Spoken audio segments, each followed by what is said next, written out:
자, 안녕하세요. 불교란 무엇인가? 첫 번째 시간입니다. 그래서 이 수업은 대원 아카데미에서 하는 정식 수업이기 때문에 교재를 가지고 할 겁니다. 그런데 물론 뭐 교재를 가지고 한다고 해서 교재를 읽거나 그러지 않아요. 저는 개인적으로 교재 읽는 사람 굉장히 싫어합니다. 우리는 선생의 자격 기준 중에 교재를 읽고 있다는 전문가가 아니라고 봅니다. 네가 전문가면 최소한 그것을 외우고 숙지할 정도까지는 돼야 된다라는 생각을 하기 때문에 뭐 읽지는 않을 거예요. 그래서 쉽게 불교가 어떤 특징을 가지고 있는지 이런 이야기들을 기본적인 것들을 해드리도록 하겠습니다. 자, 이거 이제 기본을 좀 생각을 해야 될 부분이 뭐가 있냐면요. 세계에 성인이라고 하는 사람들이 참 많은데 왜 떼거리로 태어났을까라는 부분을 한번 생각을 해봐야 돼요. 이건 굉장히 재밌는 논점이거든요. 그래서 히라베는 그게 언제부터 언제까지냐면요. 약 2200년대에서부터 2800년 사이에 다 나옵니다. 5만 대만 사람들이 다 나옵니다. 그래서 저쪽 유럽 쪽으로 가면 그게 이제 히랍 철학이라 그래가지고 처음으로 등장한 사람은 탈레스부터 시작해서 뭐 아르키메데스, 그 다음에 파르메이데스, 뭐 이런 사람들이 나오게 되는 거죠. 그리고 거기에서 이제 어떻게 보면 대표성을 가지는 사람들이 소크라테스, 그 다음에 플라톤, 아리스토텔레스. 그래서 제가 흔히 뭐라고 얘기하냐면 스자 들어가는 사람들, 이름 맨 끝에 스자가 들어가는 사람들 집단이 떼거리로 나옵니다. 이 사람들이 이제 어떻게 보면 히랍 철학 굉장히 중요하죠. 왜냐하면 불교 얘기하는데 뭔 히랍을 얘기해요? 라고 할지 모르지만 실제로 현대를 살아가는 데 있어서 중세를 무너뜨리고 르네상스로 바뀌면서 사실은 유럽이 주도하는 어떠한 흐름, 문화가 지금 전 세계를 감고 있는 거죠. 이제 물론 미국식으로 좀 바뀌기는 했지만 그들이 어떻게 보면 패권자죠. 그리고 우리는 다 무너졌죠. 진짜 뭐 개박살이 났죠. 그래서 제가 흔히 하는 얘기가 있어. 지금 우리가 공부하는 방식도 사실은 이게 서구적 방식이고, 그리고 이렇게 앉아서 그렇잖아요. 절에서도 지금 제일 큰 문제 중에 하나가 좌식 문화 때문에 다 힘들다는 거예요. 연세들이 많으신데. 그래서 입식 문화를 해야 되는 거 아니냐? 의자 놓으면 되는데, 이게 여러분도 마찬가지. 지금 앉아 계시니까 이게 별 일이 아니지만 만약에 예를 들어 가지고 바닥에 앉아서 수업하잖아요. 보통 일 아닙니다. 한 2시간 앉아 있으면 극기의 싸움이 되는 거죠. 이제 정신은 안 들리고 몸이 아픈데 뭐 쥐가 나는데. 그래서 그런 식 패턴들이 나오는 거예요. 그래서 절도 입식화돼야 되는 거 아니냐. 그리고 최근 들어서 그 문제가 더 가속화됐죠. 그게 뭐냐면 코로나 시절에 식당을 정부에서 보조를 해줘서 입식으로 만들었죠. 맞잖아. 식당 가보면 그래서 이제 좌식 비중이 훨씬 줄어들었잖아요. 맞잖아요. 그러면 어떻게 되는 거냐면 절은 엄청나게 불리해집니다. 절만 앉아야 되는 상황으로 내몰리게 되는 거야. 그러면 절에 들어오는 사람, 그 다음에 신발을 벗는 사람들이 점점 더 없어지게 될 거예요. 제가 그런 얘기 하는데 주 5일제가 되면서 타격을 받은 종교가 사실은 기독교입니다. 일요일은 짜파게티인데 그냥 쌉소리고요. 일요일만 쉴 때는 교회가 상대적으로 양호했는데 토요일부터 쉼으로 인해서 지정이 이게 일요일에 교회를 가기 위해서 1박 2일짜리를 안 짜기가 힘든 거예요. 그래서 주 5일제가 되면 종교 지형에서 불교가 유리합니다. 왜? 밖으로 좀 더 멀리 나갈 확률이 커지거든. 이해가 됩니까? 이런 거 되게 재밌어요. 되게 재밌어. 여러분들은 그런 생각 안 하시죠? 우리는 맨 그런 생각만 하거든. 사실은 이렇게 정책이 바뀌면 요건 요렇게 될 거다, 요렇게 될 거다, 이 예측을 계속합니다. 누가 물어보느냐, 종단이 물어보냐, 물어보는 놈 한 놈도 없어. 그냥 나 혼자 생각해. 진짜. 예. 그래서 그렇게 되는 거고, 이게 식당이 좌식을 벗고 입식으로 정부에서 지원해서 바꾸는 걸 보고 제가 깜짝 놀랐거든요. 야, 이거 엄청난 문제가 초래되겠다. 그래서 절도 의자를 갖다 놔야 되는 거 아니냐, 이런 얘기를 제가 공공연하게 지금 하고 있어요. 이유는 더 재밌는 거는 임진왜란 전까지만 하더라도 법당에 신발 신고 들어갔습니다. 여러분이 생각하는 것처럼 신발을 벗고 들어갔을 거라고 생각하지 마세요. 중국 절에 가 보시면 다 신발 신고 들어갑니다. 법당에. 법당에. 그래서 충분히 변화 가능성이 존재해요. 그런데 이제 종교라는 게 하나를 이렇게 바꾼다는 게 진짜 어려워요. 국회에서 법 바꾸는 것보다 더 어렵습니다. 그래서 쉽지는 않을 거예요. 그래서 그런 정도 예측을 할 수 있는 거고, 지금 여러분이 입고 있는 옷 다 그냥 우리 거 아니잖아요. 맞잖아요. 한복 없는 분들도 많아요. 그래서 결혼식 할 때도 빌려 입는 분들도 있고. 왜? 한 번 입고 너무 비싼 걸 갖다 놓으려니까 그 다음에 아깝지. 그리고 어디 치우기도 그렇고 애매한 상황들이 계속 벌어지잖아요. 그렇지 않아요? 애들 결혼식 안 시켜봤어요? 그렇게 되는 거예요. 그래서 한복을 입으면 또 더럽게 불편해요. 그러니까 한복 안 입는 사람들이 자꾸 쓸데없는 소리로 뭘 하냐면, 한복이 뭐 멋스러워요. 웃기고 있네. 그거 직접 입어봐. 나는 한복을 내가 수십 년, 제가 한 30년을 한복을 이게 승복도 한복이거든요. 입으면서 느낀 건 뭐냐면, 이런 옷을 입으면 망할 수밖에 없겠다라는 생각이에요.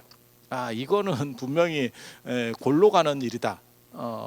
그래서 해보면 알아. 그 뭐가 똑같은 거 아니면 한옥 이렇게 보고 이런 데 살면 너무너무 운치 있고 좋을 것 같은데, 살아봐. 너 한번 살아봐. 그게 얼마나 불편한지. 왜 사람들이 한옥을 짓지 않는지를 정확하게 인지한다. 한옥 체험 같은 건 괜찮아. 경복궁 가서 한복 빌려 입고 사진 찍는 건 괜찮아. 계속 입어봐. 왜 사람들이 편하고 좋고 뽀대가 나는데 안 하겠어?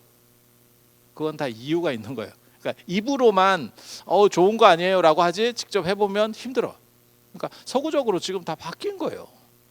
서구적으로 다 바뀐 거예요. 그리고 거기에는 그들의 문화력도 있었지만 사실은 편리성이 존재했기 때문에 그래요. 편리성이 없었으면 안 바뀌었을 겁니다. 안 바뀌었을 겁니다. 그러니까 설득력이 있었던 거죠. 그래서 주거 시설도 그렇고, 의식주 중에, 사람에게 있어서 가장 중요한 의식주 중에 식의 일부분, 음식의 일부분을 빼놓고는 싹 바뀌었죠. 한복을 입는 것도 아니고, 그렇다고 한옥에 사는 것도 아니고, 다 바뀌었잖아. 맞잖아. 전 세계에서 가장 유례가 없는 아파트 열풍이 우리나라잖아. 주거 환경에서 아파트가 압도적 비율을 차지하는 나라가 우리나라입니다. 너무너무 재밌잖아. 미국에도 없고 유럽에도 없어.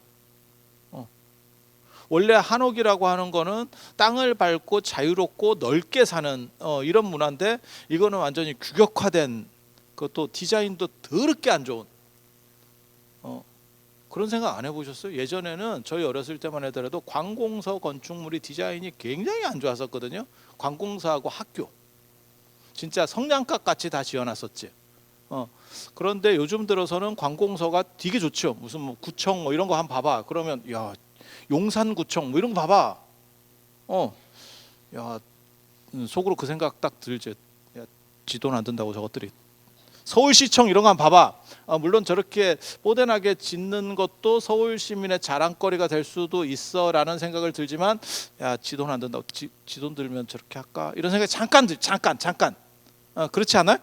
인간이면 그렇게 가는 건데, 아파트는 디자인이 그렇게 좋아졌나? 생각해 보면 딱히 다른 건물들이 디자인이 좋아진 거에 비해서 아파트 디자인 발전 속도는 제가 보기에는 굉장히 떨어집니다. 그런데도 그 규격화 속에 사람들이 다 들어가려고 해요. 아파트하고 단독주택 차이가 뭐죠? 황금성에서 차이가 있죠. 그러니까 팔 때 단독주택은 약간의 가격이 더 널뛰는 거고, 마치 단독주택은 다이아몬드라고 똑같은 거고 아파트는 금하고 똑같은 거지. 팔 때, 살 때 말고 팔 때. 아니 그런 생각 안 해보셨어요? 뭔 생각을 했으면 했다라고 말을 하던가. 그래서 지금 전 세계적으로 아시다시피 동아시아는 거의 문화적으로는 상당 부분을 종속당에 있는 거예요. 그리고 그것의 시발점이 뭐냐?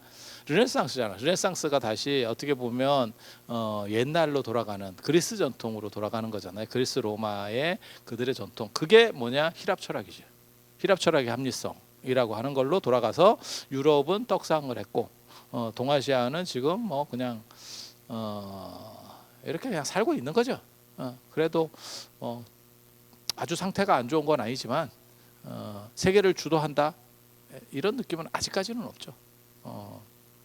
그래서 그런 정도가 돼서, 그래서 힐압 철학과 관련하면 사람들이 뭔 우리랑 뭐 큰 관계가 있어요? 라고 할지 모르지만 실제로는 직간접적으로 많은 관계가 있습니다. 우리가 살고 있는 삶의 방식 자체에서. 그리고 제가 늘상 얘기하지만 우리는 왜 국영수 할 때 수학을 그렇게 배웠는가? 그거 굉장히 재밌는 거거든요. 굉장히 재밌는 거예요. 저도 학교를 쭉 다니다 보면 졸업 시험에는 영어 시험을 봅니다. 대학원이나 이런 데서는 다 졸업 시험에 영어 시험을 봐요. 그럼 내가 영어를 잘하냐? 아니 그런 건 아니고 졸업 시험에 영어 시험을 본다는 얘기지 잘한다는 얘기는 아니거든. 그래서 영어 시험은 봐. 나도 영어 시험을 굳이 왜 보는지는 잘 모르겠어. 이유는 아니 영어 쪽하고 관계가 없는데 우리 전공이 영어랑 별 관계가 없는데 왜 영어 시험을 보지? 그런데 영어는 봐. 그러면 국어는 우리가 그냥 평생 쓰는 거니까 뭐 그런가 보다. 그래서 국영수 배점에서 국어가 큰가 보다. 이해가 되잖아. 영어는 뭐 외국에 영어 쓰는 놈도 많고 이러니까 이해가 되지. 수학은 어렵기는 딥다 어려운데 한 30만 넘어가도 특별히 그쪽 전공자들이 아니면 그쪽으로 해서 뭐 밥 먹고 사는 사람이 아니면 구구단만 외워도 충분한데 왜 이런 식으로 그렇게 사람의 머리에 쥐가 나도록 했을까? 그게 플라톤 때문입니다. 플라톤. 그래서 힐압 철학에서는 진리에 이르는 방법을 수학이라고 생각했어요. 수는 우리가 볼 수 있는 것 중에서 수학은 가장 깔끔하대. 그러니까 예외가 없지. 그래서 인간이 진리에 이르는 중간 단계로 현상적으로 드러나는 것은 수다. 그래서 수에 대해서 강조를 하게 되는 거고, 그렇게 하다가 우리 수학 체계까지 들어온 사람이 피타고라스. 다 들어보셨잖아, 그죠? 피타고라스 얘기 들으니까, 이름 들으니까 전생 막 떠오르는 느낌 안 들어요? 맞다, 피타고라스도 있었다 이런 생각 들잖아. 근데 피타고라스가 굉장히 특이한 종교인입니다. 그 학파가 있고 그게 어떻게 보면 약간 사이비 종교 같은 그런 느낌의 종교예요. 피타고라스가 되게 재밌는 사람이야. 그래서 뭐 콩을 먹지 마라, 금지식인데 콩이 나와. 각 종교마다 금지식들이 있거든요. 불교도 있잖아. 뭐 매운 거 관련된 거, 뭐 부추, 뭐 달래, 마늘, 파, 흥거, 뭐 이런 것들 뭐 먹지 마라. 들어보셨죠? 한 번 정도는. 그게 약간 매운 음식이고 이게 냄새가 호불호가 갈리면서 다른 사람에게 민폐를 끼칠 수 있는, 마치 관광버스 안에서 오징어 먹는 것과 비슷한 뉘앙스를 주기 때문에 이걸 먹지 말라고 하거든요. 그렇게 다 금지식이 있어. 이슬람에서는 돼지고기를 먹지 말라. 힌두교에서는 소고기를, 아니 그런 얘기 들어봤잖아. 세상에 별 사람들 다 있어. 여러분 몰라서 그래요. 그 종교들 이렇게 보면 소금 먹지 마라도 있어. 소금 먹지 마라. 우유 먹지 마라도 있고. 근데 우유 먹지 마라나 이런 거는 요즘도 나오는 거 아니에요? 이제 뭐 비건 중에서도 진짜 빡신 비건 하면 우유도 안 먹나 걔네? 뭐 그런 식도 가능한 거예요. 그래서 어떤 원칙들이 있는데 콩 먹지 마라 뭐. 그래서 피타고라스가 그 정리를 하려고 했던 건 아니고 그걸 통해서 진리에 도달하는 방법으로서 수를 제시하는 거예요. 그리고 그런 쪽에서希腊 철학에서 가장 대표적인 사람이 아시다시피 소크라테스, 플라톤, 아리스토텔레스 요 세 명. 세 명이 불교식으로 말하면 할아버지, 아들, 자식, 이제 손자지 이렇게. 그래서 스승과 제자, 사제간에 이렇게. 그래서希腊 철학에는 숫자 들어가는 사람들이 떼거리로 나왔고 그 중에서 가장 대단한 사람 세 명. 세 명. 소크라테스, 플라톤, 아리스토텔레스. 여러분이希臘 철학을 몰라도 한 번 정도는 다 들어봤을 법한 그 사람. 그 사람. 그리고 참고로 말씀드리면 숫자는 그리스에서는 그게 남성에 붙이는 거예요. 남성에 붙이는 표현입니다. 그래서 숫자가 들어가면 무슨 스 이렇게 들어가면 남자 이렇게 들어가는 거예요. 물론 뭐 플라톤이 여자다 이렇게 얘기하는 건 아니에요. 그리고 플라톤이 그러니까 대부분은 그렇게 이름에 들어가는 거고 그 다음에 남자한테는 숫자를 붙이는 거고 안 들어가는 사람도 있고 우리식으로 말하면 딱 그거죠. 보통 한국 사람들의 이름은 세 글자인데 간혹 두 글자인 사람도 있고 간혹 네 글자 있는 사람도 있어요. 그런 정도 생각하시면 돼요. 그래서 그쪽 영향이 굉장히 크게 지금도 작용하고 있어요. 그래서 불교 공부 이렇게 하다 보면 되게 재밌는 게 인도 사실 불교하면 인도랑 관련되잖아요. 그런데 인도 책만 내면 저도 마찬가지예요. 저도 인도 책을 몇 권을 냈었는데 인도 책이 잘 안 팔립니다. 이유는 인도가 거리적으로는 유럽보다 훨씬 가깝지만 절반밖에 안 되잖아요. 지도상으로 봤을 때. 여러분들 굉장히 재밌는 성격을 가지고 있네. 네가 뭘 하든 나는 가만히 있겠다. 뭐 이런 아예 뭐 누가 시킨 거예요? 단합 대회 하고 왔나? 그렇게 해서 인도가 지리적으로는 유럽보다 훨씬 가깝지만 실질적으로는 심리적 거리라고 하거든요. 유럽보다 훨씬 멉니다. 그래서 인도에 대해서 네가 알고 있는 거 말해봐 이러면 겐지스강, 뭐 간디, 뭐 불교, 뭐 힌두교, 소숭배, 뭐 몇 가지 없어. 그리고 끝이야. 카레, 델리, 카레집이 델리가 많지. 인도 전문 음식점에 델리가 많지. 그런 거 안 가봤어요? 그래서 그런 정도 외에는 뭐 별게 없어요, 사실. 이게 그런데 그에 반해서 유럽에 대해서 네가 얘기를 한번 알고 있는 것들을 얘기해봐. 그러면 뭐 로마라든지 딱 떠오르는 이미지들이 있잖아. 뭐 콜로세움, 에펠탑, 뭐 루브르 박물관, 뭐 이게 벌써 개수들이 쫙 나오는 개수가 달라진다. 이게 유럽이라고 하는 게 우리에게 심리적으로 훨씬 더 가깝다라는 걸 알 수 있죠. 그러니까 인도는 거의 남미 정도밖에 심리적인 비중으로 따지면 남미 정도라고 보시면 돼요. 아프리카보다는 좀 낫지. 아프리카 이러면 떠오르는 게 거의 없어요. 떠오르는 너 단어 한번 쭉 몇 개 뽑아봐 이러면 글쎄 뭐가 있을까? 우간다, 가나 초콜릿, 아니 뭐 그냥 던지는 거야. 그냥 던지는 거야. 그리고 여러분들이면 연세가 좀 드신 분들이면 그 안은 봉고가 있죠. 봉고. 가봉의 봉고 대통령인가 뭐 이래 와가지고 우리나라에서 금이 환영을 하고 간 사건이 있죠. 그래서 차 이름도 봉고가 됐죠. 이게 연식 있는 분들은 알아듣고 연식 없는 분들은 그때 박정희 정권이 약간 흔들리고 있었던 상황에서 그 나라가 우리를 약간 인정을 해주는 바람에 우리나라에서 엄청난 환대를 해줬죠. 그래서 봉고차 있잖아. 지금도 어떻게 보면 스트락스 같은 거를 다 그냥 봉고차라고 부를 정도로 대명사격으로 마치 데일밴드 같은 거지. 데일밴드가 어떤 특정 메이커지만 실제로는 그냥 데일밴드라고 쓰듯이 그렇잖아. 그래서 그런 일이 벌어졌던 거고. 그래서 유럽이라고 하는 게 심리적으로 이 그리스 문화라고 하는 게 심리적으로 굉장히 좀 가까운 부분이 있고 그 다음에 이제 중국은 그 시대에 그러니까 2200년에서 2800년 사이에요. 그 시대에 누가 나오냐면 자자 들어가는 사람들이 나오기 시작합니다. 그게 가장 성격 좋을 것 같은 자 이러면 순자.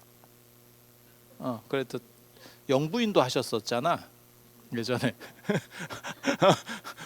그리고 요즘은 별로 안 좋은데 옛날에는 좋았던 자 묵자. 묵자. 그 다음에 잘 놀 것 같은 이렇게 자유주의자 노자. 노자. 뭐 장자 맹자. 아니 다 들어봤잖아요 한 번씩. 제일 잘 나가는 사람은 누구냐?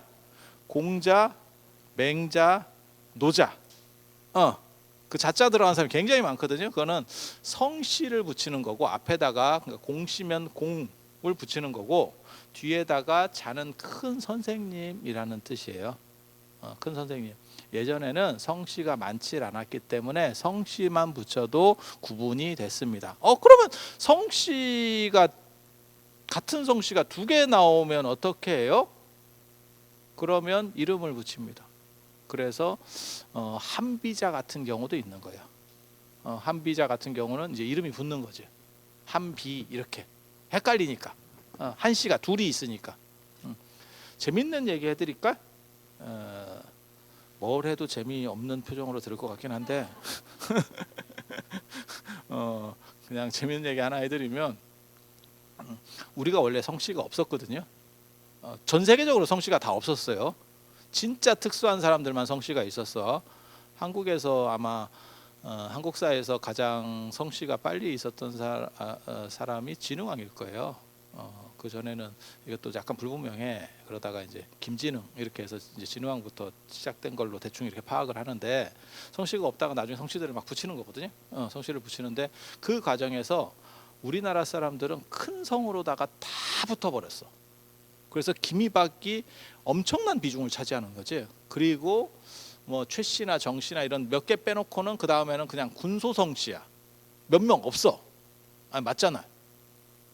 그렇게 가는 거고 성을 다 그렇게 붙였고 미국이나 유럽 같은 데서는 전부 이렇게 찢어져 버렸어요. 우리는 몇 개 덩어리 안으로 다 들어갔고 우리는 그리고 저쪽은 다 찢어졌어. 그래서 우리는 성을 붙이는 게 아니고 성으로 구분이 되는 게 아니고 이름으로 구분이 됩니다. 사람이 이름이 구분이 되는 거고 유럽이나 미국은 성만 가지고 구분이 돼요. 오바마면 오바마, 트럼프면 트럼프, 바이든이면 바이든. 그게 성이잖아 성. 걔네 성만 부른다니까. 조 바이든이잖아. 그런데 그냥 바이든이라고 부르잖아. 맞잖아. 그래서 걔네는 성만 불러. 왜 성만 부르느냐? 성만 불러도 충분한 변별력이 있는 거예요. 근데 우리는 예를 들어서 김씨 이러면 어쩌라고가 되는 거예요. 누군데? 그 누구 이렇게 나오겠지. 그래서 얼마나 김씨가 많으면 서울에서 김서방 찾기. 맞잖아. 그런 속담이 있을 정도로. 그러니까 이게 문화가 굉장히 좀 다른 거예요. 똑같이 성이 없다가 성들을 만들어 갔는데 불과 얼마 전에 다 성들이 생기는 거거든요. 그런데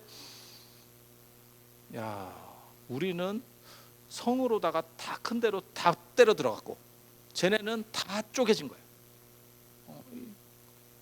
흥미롭지 않아? 내가 얘기할 때도 조금 불안했어. 이게 좀 뭘 해도 잘 안 될 것 같은. 근데 되게 재밌는 게 춘추 전국 시대에는 성으로 구분했구나. 얘네 지금 성으로. 그러니까 공자 맹자, 공자는 공구거든요. 맹가 이렇게 되는 거거든요. 그러니까 이름 모르잖아. 여러분이 그냥 다 공자 맹자로 부르는 거죠. 그래서 자자는 큰 선생님, 그 성씨의 가장 큰 선생님, 대표성을 가지는 큰 선생님 그런 뜻이에요. 그래서 저 히랍에는 스자 들어가는 사람들, 그 다음에 중국에는 자자 들어가는 사람들, 백가쟁명이라고 떼거리들이 있는 거. 저쪽은 소피스트들, 철학자들 있는 거고. 그리고 똑같은 시대에 인도를 보면 인도에도 또 덕지 나오죠. 엄청나게 나오죠. 엄청나게. 다 같은 시대예요. 진짜 다 같은 시대. 조금 앞뒤로 차이도 있긴 한데 사실 요즘같이 줌으로다가 회의하면 같이 회의도 되겠다 싶은 정도로 시대가 겹쳐. 이게 가능한가 싶은 생각이 드는 거죠. 그래서 인도에도 363견이 있다, 뭐 62견의 견해가 있었다. 그러니까 많은 철학자들이 나오기 시작하는 거예요. 철학자, 종교가들, 종교인들. 그러니까 새로운 사상에 대해서 얘기들을 하는 사람들이야, 이 사람들이. 그리고 결국 거기서 나중에 짱을 먹는 사람이 누구냐? 부처님하고 마하비라입니다. 부처님하고 마하비라. 부처님이 불교를 개창하신 거고, 마하비라라는 사람은 누구냐? 이 사람은 자이나교. 우리나라에는 자이나교가 잘 안 들어와가지고 잘 모릅니다. 우리나라에 자이나교 기업으로 들어와 있는 게 타타, 대우 상용차인가, 쌍용 상용차인가, 그게 타타 그룹이 인수를 했죠. 그 타타가 자이나교 그룹이에요. 그래서 그거는 내수 종교입니다. 그러니까 세계 종교가 있고 내수 종교가 있거든요. 그러니까 내수 종교는 뭐냐면 그 문화권 안에서 왔다 갔다 하고 있는 거예요. 유교 이런 거 생각하시면 돼. 그건 동아시아에만 있어. 유럽에 있냐? 유럽에 누가 유교 있냐? 없지. 그럼 인도에 있냐? 없지. 이렇게 되는 거. 지역 종교라고 하고 그냥 쉽게 말하면 내수 종교예요. 내수 종교. 자기네들끼리만. 그래서 인도를 벗어나지는 못했어요. 그런데 굉장히 강력한, 그래서 그렇게, 그리고 이 사람들이 야 진짜 짜고 치는 것처럼 어떻게 이렇게 동시에 나왔을까라는, 그리고 그 당시에는 뭐 통신이 있는 것도 아니고 제대로 막 교역이 막 활발하게 움직이기도 어려운 시절이잖아요. 그런데 동시성을 작동시킨다는 건 뭐예요? 뭔가 그 배경에 사회적인 뭔가 큰 변화가 있었는가 보다라고 생각을 해볼 수 있지. 세상에 큰 변화들이 일어날 때는 다 똑같아요. 그러니까는 어떤 문화적인 게 한 단계 올라가 버리든지, 안 그러면 기후 환경적으로 바뀌든지, 그러니까 민족의 대이동 뭐 이런 게 생겼어. 이러면 분명히 거기에는 기후적인 문제가 있습니다. 그래서 농사가 안 되는 거야. 우리도 마찬가지지. 왜구가 범람할 때, 왜구가 한참 서댈 때, 그럴 때 뭐 어떤 사건이 있어? 고려 말에 어떤 사건이 있어? 기후가 안 좋은 거예요. 그러니까 치고 나오는 거거든. 아니 그러면 섬에서 먹고 살 것도 없는데 흉년이 들어가지고, 내륙이면 흉년이 들면 안쪽에서 땡겨오면 돼. 물자를 땡겨오면 돼. 돈이 더 들어서 그렇지. 근데 섬은 끝입니다. 그냥 생각해봐. 내가 제주도 사는데 야 이번에 농사가 날라갔네. 야 이게 뭐 이런 식으로 되나? 그래갖고 딱 계산을 해보니까 석 달 먹을 거밖에 없어. 그럼 어떻게 돼요? 석 달 먹고 다 죽어? 아니죠. 석 달 안에 나가서 뭔가를 해봐야지. 아니, 그렇지 않아요? 뺏어 오든지 손가락 빨고 죽든지 둘 중에 하나 선택이에요. 그래서 그런 기후환경적, 뭐 훈족의 대이동, 뭐 게르만의 이동, 뭐 이런 대부분 다 마찬가지입니다. 저게 기후를 보면 그런 기후들이 있어요. 지금도 마찬가지지. 지금이 물론 우크라이나 전쟁 얘기도 있지만 지금 흉년이죠. 흉년. 지금 잘 안 될 때죠. 곡식이 지금 잘 안 되죠. 아니, 맞잖아요. 그래서 가스값, 전기값만 오르는, 이런 원자재 값만 오르는 게 아니고 농작물도 잘 안 된다는 거죠. 세계적으로. 그러면 문제가 당연히 생기죠. 우리나라 정도는 경제력이 있으니까 좀 비싸더라도 사 먹지만 못 사 먹는 나라가 있다는 얘기거든요. 그거는 비싸지면 그렇게 가는 거예요. 그러면 그 나라는 요즘 같으면 굶거나 원조를 받을 수밖에 없지만 예전 같으면 치고 나가는 거죠. 거기 야 또 어떻게 좀, 그러니까 왜구들은 대장이 없었던 거야. 왜구가 만약에 대장이 한 명 있었으면 난리 났을 거예요. 그렇게 다 바꿀 수밖에 없는 상황이야. 그런데 징기스칸 같이 누가 한 명이 강력한 리더가 나왔어. 그러면 이게 왜구가 아니고 이제 엄청난 세력 집단으로 바뀌는 거예요. 이해가 되십니까? 그런데 거기에는 그런 놈은 없었던 거지. 맨 그 고만고만한 놈밖에. 그러니까 왜구가 돼서 각계격파 당하고 끝나는 거야. 그래서 그런 정도 생각을 하시면 돼요.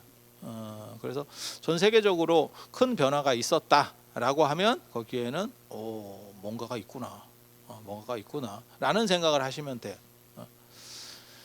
최근에 있었던 것 중에서 제일 큰 변화라고 하면 저는 스마트폰 당연히 듭니다. 어떻게 보면 4차 산업 시대를 테이프를 끊는 게 스마트폰이라고 생각해도 과언이 아니에요. 아니 그렇잖아. 불과 그거 진짜 너무 대단한 것 같지 않아? 불과 한 10여 년 됐는데 처음에 스마트폰이 나왔을 때 그때 한 80만 원 정도 했을 거예요. 100만 원까지는 제 기억이 안 갔던 것 같은데 왜 대단하다고 생각하냐면 그때 투지폰은 공짜 폰이었습니다. 기억해 보시면 특별하지 않으면 한 1, 20만 원 안에서 아니면 대부분은 다 공짜 폰이었었어. 그런데 그거를 80만 원에 팔아 먹었는데 지금 80만 원이면 그나마 그런가 보다라고 할지 모르지만 13년 전에 80만 원, 13년인가 14년 전에 80만 원이면 대단한 거잖아요. 동의하지 않지? 반장님 나중에 쉴 때 교육 좀 시켜. 이게 동의 좀 하도록 이렇게 교육을 좀 시켜봐. 이게 무슨 상가집 같아 분위기가. 그래서 그게 될까에 대해서 모든 사람들이 생각을 했던 거고 안 된다라고 하는 게 전 세계적인 판단이었지. 그리고 안 된다라고 생각했기 때문에 하고 있다가 그때 핸드폰 제1기업이었던 핀란드의 노키아가 핀란드의 삼성 같은 기업인데 끝났죠. 1등 기업 끝났고 그때 2등 판매율을 가지고 있었던 게 삼성이고 삼성은 어떻게 우여곡절 끝에 갤럭시를 만들어서 지금 오고 있는 거고 3등이 LG 끝났죠. 아니 기업이 끝난 건 아니고 핸드폰 사업부는 끝났죠. 4위가 제가 알기로는 모토로라일 겁니다. 모토로라 끝났죠. 야 그게 시장 변화가 얼마나 컸으면 1등으로 올라가는 것도 어렵지만 저렇게 한 방에 가는 것도 어려워요. 전 세계적인 기업이 불과 한 방에 넘어간다? 야, 그 되게 어려운 것 같지 않아요? 그만큼 시장 변화가 엄청나게 큰 사건이 벌어졌죠. 그리고 애플은 기업이 막 떡상을 하기 시작했고, 그래서 제가 그 얘기 하잖아. 누가 저한테 그러던데, 뭐 미래를 예측하고 어쩌고 그래서 내가 그런 쓸데없는 소리 하지 말고, 네가 그런 재주가 있으면 세상이 바뀌는 거지. 그게 쉽게 네가 할 수 있는 접근 영역이 아니다 내가 이랬거든. 그러면서 제가 뭐라고 얘기를 했냐면 만약에 미래를 알 수 있으면 삼성이 반도체를 만들 필요가 없고 삼성에서 어떻게 보면 이건희 회장님이 제일 잘한 게 반도체를 밀어붙인 거거든요. 그게 오늘날 삼성을 만들었잖아. 우리 어렸을 때만 하더라도 LG나 삼성이 그냥 뻑가뻑가한 회사였지 지금은 이렇게 놓으면 삼성 입장에서는 뭔 이게 옷다 갖다 비벼 이렇게 된다고. 코스피의 3분의 1을 차지하는 게 삼성인데 맞잖아요. LG랑 같은 대등 기업이 아니잖아요. 그런데 제가 뭐라고 했냐면 야 미래를 예측할 수 있으면 굳이 반도체 안 만들어도 돼. 그냥 삼성을 팔아가지고 그때 애플 주식 샀으면 반도체 이익 얻은 것만큼의 이익이 났어. 내가 이렇게 얘기했거든. 되게 재밌는 거예요 이게. 그래서 애플이 지금 그렇게 됐죠. 그때 전 세계 기업들은 애플이 망할 거라고 생각해요. 지금은 이렇게 됐죠. 아람코보다 애플이 주가가 높은 걸 저는 야 저게 되나? 아람코라는 기업 아세요? 아람코 모릅니까? 전 세계 엄청난 기업이에요. 아람코 그러니까 여러분 못 들어보셔서 그래. 그 주식 상장한 지가 얼마 안 돼서 그래. 그 빈살만 회사거든요. 빈살만. 사우디아라비아의 유공입니다. 사우디아라비아 전체 석유 매장을 그 관리하는 회사가 아람코예요. 아람코. 사우디아라비아가 석유만 가지고 전 세계를 이렇게 흔들 수 있는 정도의 힘이 있잖아. 그거의 힘이 아람코라고. 이해가 됩니까? 애플한테 안 됩니다. 야 이게 가능한가? 이게 가능한가 싶어. 그 정도로 애플이 대단한 회사예요. 그게 스마트폰 만들어서 일이 시작이 된 거죠. 그리고 그 뒤로 세상을 얼마나 바꿨나를 생각해봐. 야 두세 살 먹은 애들한테도 울음을 그치게 하고 애를 앉혀서 조용히 있게 하려면 핸드폰을 틀어주는 시절이다. 아니 맞잖아. 그리고 저 같은 경우는 이제 기차나 이런 거를 제가 운전면허가 없으니까 이런 걸 대중교통을 많이 타고 가면 애들은 중간에 계속 산만하잖아요. 그럴 수밖에 없잖아요. 애가 앉아 있는다고 앉아 있으면 그게 애가 아니지. 별짓을 다 하거든요. 이게. 그런데 엄마가 귀찮으면 핸드폰을 꺼내서 세워줘. 그러면 애가 이렇게 보다가 광고가 나오면 바로 킵을 하면서 계속 갑니다. 야, 이거 이 어린애가 몇 초 보다가 딱 누르고 몇 초 보다가 얼마나 반복했으면, 야, 진짜 대단한 거죠. 그러니까 애들도 다 먹혔고, 그리고 코로나를 저는 굉장히 중요하게 보는데요. 코로나가 IMF보다 더 큰 사건이라고 봅니다, 개인적으로. 왜? 코로나 전에는 연세 드신 분들은, 제가 컴퓨터 1세대예요 거의. 저보다 나이 많은데 컴퓨터를 쓴 사람들은 진짜 희한한 사람들이고, 제가 윈도우 전부터 쓰기 시작했다. 내가 도스 컴퓨터부터 쓰기 시작한 컴퓨터 거의 1세대가 저희 세대거든요. 그래서 저보다 나이 많은 분들은 컴퓨터 활용 능력이 당연히 없습니다. 컴퓨터보다는 주판이 편하다. 주판이 컴퓨터 아니냐? 인류가 만들어낸 최고의 컴퓨터는 주판 아니겠어? 이렇게 생각을 하고 있었고, 그분들이 끝까지 컴퓨터 쪽에 익숙하지 않았어. 인터넷 세상으로 안 들어왔다고. 그런데 코로나를 겪으면서 그런 게 어딨냐? 안 들어오면 못 살아. 이 상황이 된 거야. 그전에는 인터넷으로 물건 사려면 물건을 좀 그런 건 보고 사야지, 이렇게 했었어. 처음에 코로나 터졌을 때 제가 뭐라고 보살님들한테 말씀을 드렸냐면, 두부 한 모도 다 배달이 돼요, 이렇게 말하면, 에이 그런 게 어딨어요, 이렇게. 야, 진짜 내가 진짜 그게, 야, 진짜 이렇게 억울할 수도 있구나라는 생각을 했었어. 왜? 아니, 사실을 얘기해 주는데 어디다 구라를 치냐, 이런 반응이 나오니까. 근데 지금 만약에 몇 년 지났잖아, 한 2, 3년 지났잖아요.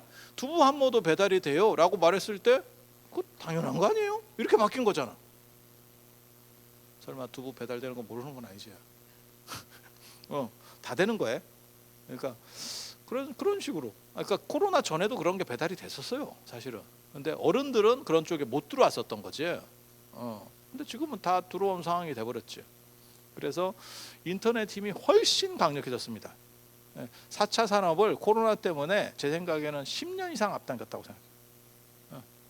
완전히 인터넷 안으로 다 들어온 거예요. 지금 사람들이 못 들어오고 돌아가실 때까지 계속 팩스나 보내고 있었을 분들이 인터넷 안으로 다 들어온 거예요. 원튼 원치 않든. 그래서 세상이 지형을 바꿨지. 진짜 그 스마트폰 자체가 지형을 바꿨지. 그래서 이렇게 하나의 큰 변화들이 있는 거예요. 그리고 조금 과거로 넘어가면 화약의 발견, 나침판의 발견, 이런 것도 다 그런 거예요. 그리고 눈에 안 보이는 무형적 발견으로 인류에게 가장 큰 충격을 줬던 거, 영의 발견. 기원전후에 있었던 영의 발견. 영의 발견. 야, 영은 진짜 어떻게 생각을 해냈는지 모르겠어. 우리는 이해하고 있으니까 영을 쉽게 생각하지, 자기 값은 없는데 다른 것과 붙었을 때 작용값만 존재해. 영이. 그러니까 자기 것만 있을 때는 영이 100개가 있어도 영이야. 그런데 숫자하고 붙기만 하면 이게 쭉쭉쭉쭉 늘어나죠. 이게 불교에서 말하는 공사상이거든. 공사상 나올 때 영이 나오는 거예요. 같이 나오는 겁니다, 패키지로. 그래서 공에서는 뭐라고 하는 거냐면, 실체는 없고 작용만 있다. 이게 영도 딱 그런 거예요. 자기 실체는 없어. 그래서 진짜 이게 이해하기 어려운 개념, 굉장히 추상적 개념입니다. 여러분은 지금 이해하고 있으니까 그건 이렇게 할지 모르지만, 그냥 인류가 영을 발견해내기 위해서 이거는 내가 보기에는 진짜 몇천 년 동안 머리 굴려도 영 생각해낼 수가 없다니까. 스티브 잡스가 스마트폰 만든 거, 이거는 게임도 안 돼요. 영 개념을 생각해내는 게 훨씬 어려운 개념입니다, 여러분. 불의 발견, 이런 거 비교도 안 돼요. 불은 자연적으로도 있으니까, 낙뢰에 의해서 불이 발생할 수도 있고, 나무들이 비벼져 가지고 그 자연 발화에 의한 산불 같은 거가 존재하는 거거든요. 나뭇가지들이 서로 비벼 가지고 지들이 불내, 이런 경우들도 있어요. 그러니까 불의 발견이라고 하는 거는 그냥 우리가 불을 잘 못 피워서 그런 거지, 저거 하면 돼. 이렇게 채집해다가 안 꺼지게 잘 쓰면 버티면 돼. 물론 뭐 저는 불 피우는 게 그렇게 어려운지는 김병만의 정글의 법칙 보면서 내가 느꼈거든. 와, 이게 우리 어렸을 때 그냥 만화책으로 볼 때는 이게 불을 피울 수 있다고 생각했는데 이게 거의 거짓말에 가깝던데, 그죠? 그 정글의 법칙을 보면 거기 나오는 사람들이 그게 체력이 보통 체력인 사람들이 아니거든. 아니 그러니까 뭐 진짜 대단한 사람은 아니지만 우리보다는 체력이 더 좋은 사람이에요, 보통 사람들보다. 그러니까 그런 데 가겠지. 근데 그 사람들이 그 중에서도 제일 힘쓴다는 사람이 이런 거 하고 있는데 안 되지. 안 되지. 난 그때 추성훈이 불 못 피우는 거 보고 깜짝 놀랐거든. 야, 추성훈 정도면 금방 피울 수 있어야 되는 거 아니야? 걔 그거 했잖아, 나무로 이거 밀더라. 이거 미는 거, 이거 밀어서 마찰열로 불 내는 건데, 야, 이종격투기 선수가 불을 못 피우네. 그러면 저거 배웠던 게 다 구라 아니야? 이런 생각이 들 정도로. 물론 뭐 잘하는 사람은 잘해요. 뭐 베어 그릴스 뭐 이런 거 그런 채널에 나오는 내셔널 지오그래픽 이런 채널들에 나오는 애들 보면 걔네는 불 피우는 거 그냥 껌이던데, 그냥 쑥쑥 하면 다 돼. 마법같이 돼.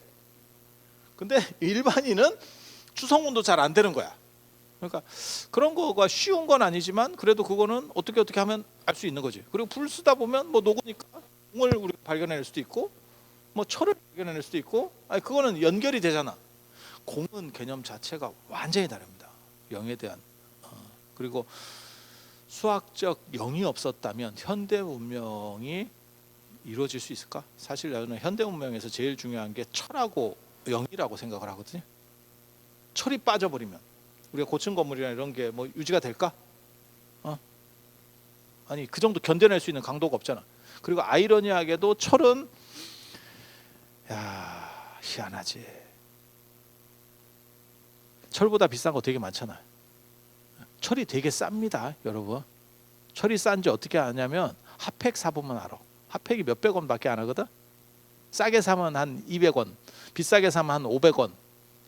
이제 바가지 쓰고 사면 1,000원 이렇거든요, 핫팩이. 사봐. 그 핫팩이 뭐냐면 그 안에 쇳가루가 들어있는 거예요. 그래서 그게 녹슬면서 산화열을 방출해서 핫팩이 되는 거야. 원리가 그래요. 그래서 찢어보면 나중에 까맣게 돼. 다 녹슬어가지고 까맣게 되는 거야. 그래서 내가 재밌는 거라고 이제 말도 못하겠다. 하도 재미없어 하니까. 핫팩을 빨리 따뜻하게 하는 방법 가르쳐 줄까? 불면 돼. 불어. 입으로 불어. 핫팩을 불어. 그러니까 촌 사람들이 어떻게 생각하냐면 핫팩을 하면 흔들면 된다라고 생각하는 건데, 흔드는 게 아니고 핫팩을 대놓고 불어. 그러면 엄청나게 따뜻해져요. 빨리 따뜻해져. 빨리. 그러니까 밖에서 부는 게 아니고 입에다 대고 부르라고. 그 안으로 공기가 들어가게. 왜? 산화가 돼야 되니까. 산화가 돼야 되니까. 그래서 밖에 공기를 집어 넣어주면 산화 속도가 빨라진다고. 뭘 얘기해도 야, 이거 큰일 났네. 한 학기 동안 이거 어떻게 가지? 나 앞날이 깝깝하네. 그래서 근데 이 철이라는 게 굉장히, 철보다 비싼 금속이 엄청나게 많거든요. 철보다 대부분 다 비쌀걸? 구리도 철보다 비싸지 않을까? 뭐 니켈 우리가 쓰는 거 다 그렇지 않을까? 알루미늄도 철보다 비쌀 것 같은데, 그냥 생각해봐도. 금, 은 이런 거는 뭐 당연히 비싼 거고. 근데 왜 금이 비싼가 생각해 보셨어요? 왜 금이 비쌀까? 희소성 때문에 비싸겠죠, 그죠? 사실은 그렇게 크게 쓸모도 없는데 희소성을 가졌거든, 얘가. 근데 금 많은 데를 내가 알고 있거든요. 금 많은 데를 내가 알거든. 여러분 원하시면 제가 가르쳐 드릴 수 있어. 금 많은 데가 어디냐면 지구 중심 쪽에 많이 있어요. 지구가 만들어질 때 무거운 거는 다 가라앉았거든요, 중앙 쪽으로. 그래서 무거운 금, 그러니까 지금같이 딱딱해진 상황이 아니고 애가 몰랑몰랑할 때, 몰랑몰랑할 때 마치 그 커피 믹스를 물에다가 탔는데 잘 안 저으면 설탕이 밑으로 가라앉는 것처럼 이게 다 무거운 거는 다 가운데로 가라앉았어. 그리고 흙이나 먼지같이 이렇게 가벼운 애들이 밖으로 밀려난 거죠. 그 상태로 굳은 거야. 그래서 지구 안쪽으로만 들어갈 수 있으면 금이 겁나 많다는 거거든. 들어가서 캘 수가 없어서 문제지. 근데 한 가지 의문은 모든 금속은 그래서 지표면에 별로 없는 겁니다. 금속은 무거우니까 상대적으로 다 가라앉는 거예요. 그래서 땅 속에 있는 거예요. 그런데 쇠는 산화되면 가벼워진다는 거죠. 그래서 그 산화된 걸 환원시키면 그러면 쇠가 되는 거예요. 그래서 지표면에도 쇠가 많은 겁니다. 쇠가 무거운데도 불구하고 얘는 가볍게 바뀔 수 있는 성질이 있었기 때문에 그거를 우리가 쓰기가 좋았던 거죠. 만약에 쇠가 금만큼의 지표면에 또 금만큼밖에 매장량이 없었으면 인류 문명은 발전하지 못했습니다. 그렇지 않아? 나무로 도대체 얼마나 건축이나 이런 거를 대단한 걸 할 수 있었겠어? 끼케야 황룡사 구축 목탑이지. 아니 그렇잖아. 그래서 그렇게 생각하시면 돼요. 그래서 철의 발견 이런 것들 다 중요한 발견이에요. 그래서 그런 발견들이 무언가 하나가 있으면 그 다음에 세상이 바뀌기 시작해. 세상이 바뀌기 시작해. 그리고 그렇게 세상이 바뀌기 시작할 때 이걸 시대적 요청이라고 하는 겁니다. 시대적 요청. 지금도 세상이 바뀌기 시작하는 거예요. 이세돌이 알파고한테 깨질 때 인공지능이 이제는 사람은 인공지능한테 안 되는구나 라는 생각을 사람들이 현실적으로 확 다가온 사건이에요. 그게 바둑을 하고 안 하고를 떠나서 그래도 인간의 영역이라는 게 있는데 인공지능이 머리가 좋아봐야 얼마나 하겠어 라고 했는데 그 알파고가 터지면서 이게 이제는 안 되는 건가 라는 생각을 했고, 지금은 어떻게 하냐면 인공지능이 그림도 그려주고 글씨도, 챗 GTP 이런 거 요즘 얼마 전에도 떴잖아. 그러면 예를 들어서 부처님 오신 날 법문을 하나 만들어줘 이러면 만들어주는 거예요 걔가. 그래서 아니 저기 얼정사도 저기 강릉에 금천유치원이 있는데 이번에 100주년이거든요. 그래서 책을 만드는데 거기에 서문을 하나 써달래, 인사말을 써달래. 그래서 제가 뭐라고 그랬냐면 챗 GTP로 하면 안 될까? 나 귀찮은데? 내가 이랬거든. 그랬더니 그 답이 뭔지 알아? 그 스님이 뭐라고 문자가 왔는지 알아? 안 그래도 해봤어요. 어떻게 나오는가 싶어서. 근데 얼마 전에 미술에서 1등을 했는데, 미술대회에서 1등을 했는데 인공지능이 그린 거였습니다. 그래서 인공지능이 그린 거를 1등으로 인정할 수 있느냐의 논점이 터졌어요. 그러니까 인간 그림보다, 그러니까 예를 들어서 무슨 설계를 하고 이런 게 문제가 아닌 거고, 이제 예술이나 창작의 영역이라는 거는 인간의 고유 영역이라고 생각했거든. 그거는 이제 뭐랄까 창의성이잖아. 암기면, 제가 늘상 비판하는 거 있잖아. 남방불교에서 무슨 니까야를 다 외워요. 초기경전을 다 외워요. 우리 지금은 암경인데 암경을 다 외워요. 어떤 스님들이, 그런 스님들이 있어. 그러면 그런 걸 보고 삼장법사라고 한다는 운동만 하는데, 내가 무슨 얘기를 했냐면 그걸 뭐하러 수십 년 걸쳐서 외워? 어차피 스마트폰 안에 다 있는데. 지금 시절이 어느 시절인데 그걸 외워서 뭐 할 거야? 이 바보들아. 그 외우는 노력할 시간에 다른 거 발전적인 거래. 우리는 그렇게 비판하거든요. 그 발전적인 게 뭐냐? 그 내용을 가지고 무언가를 해서 새로운 얘기들을 해내라는 거지. 근데 그 새로운 얘기까지도 인공지능이 할 수 있는 상황이 됐다니까 지금은.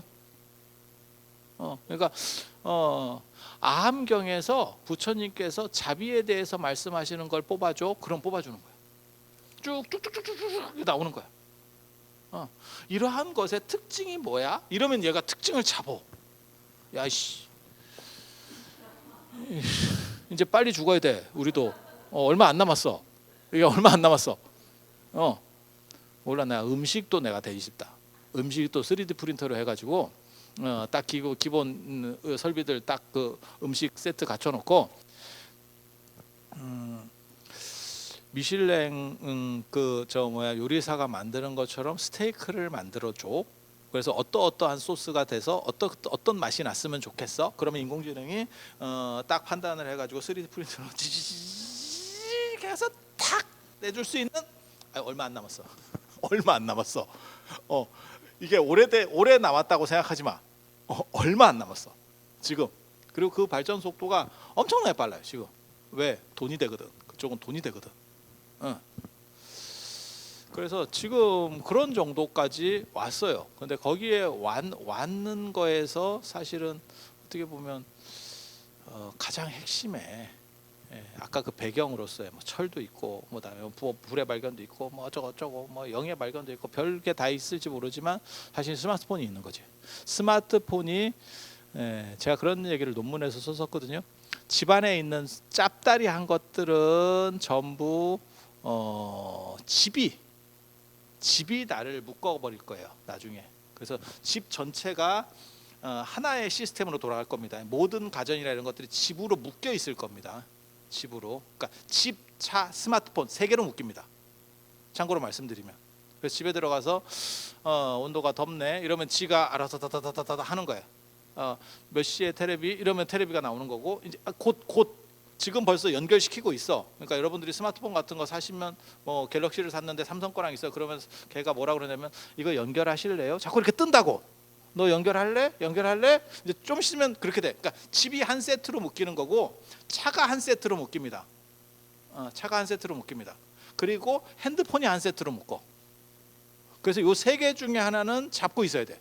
안 그러면 날아가는 거예요. 그러니까 세탁기 이런 거는 뭐 다 필요도 없는 거예요. 저런 LG나 그래서 그런 데가 주가가 안 올라간다고. 그래서 어떻게 보면 스마트폰이 그거를 만들어낸 거지. 그리고 그 덕분에 그런 엄청난 혁명적인 것들을 이루었기 때문에 그 시발이 스마트폰이니까. 그래서 애플 주가가 저렇게 올라간 거죠. 그리고 또 다른 세계들이 열리게 되는 거예요. 그리고 제가 얘기하려는 거는 지금 이 세계를 얘기하려는 게 아니고 2200년 전에서 2800년 전에 있었던 그 왜 전 세계의 성인이라고 하는 사람들이 그렇게 떼거리로 동시에 나타났는지, 그 배경에는 도대체 뭐가 있었는지 그 얘기를 이제 해드리려고 합니다. 자, 이제 지금으로부터 2200년에서 2800년 사이 그때 무슨 일들이 있는지 그 배경에 대한 얘기들을 해드릴게요. 그리고 참고로 말씀드리면 그 2200년에서 2800년 사이를 추계 시대라고 합니다. 추계 시대. 어떻게 보면 카렌 암스트롱 뭐 이런 사람들이 책 그렇게 추계 시대라는 책도 썼었고, 그 다음에 칼 야스퍼스, 독일의 칼 야스퍼스가 그걸 이제 추계 시대라고 규정을 하는데, 그러니까 어떻게 보면 인문의 시대, 인간의 시대라고 하는 그 전 시대는 전부 신들의 시대였었어요. 신이 중심이 되고 신이 모든 것을 다 할 수 있는 것처럼. 그러니까 벙커의 시대죠. 거짓말의 시대. 그러니까 잘 구라치고 잘 사람 선동하면 되던 그런 약간 좀 말랑말랑한 시대. 그런데 추계 시대로 오게 되면 무슨 일이 벌어지느냐? 합리성이라는 걸 따지죠.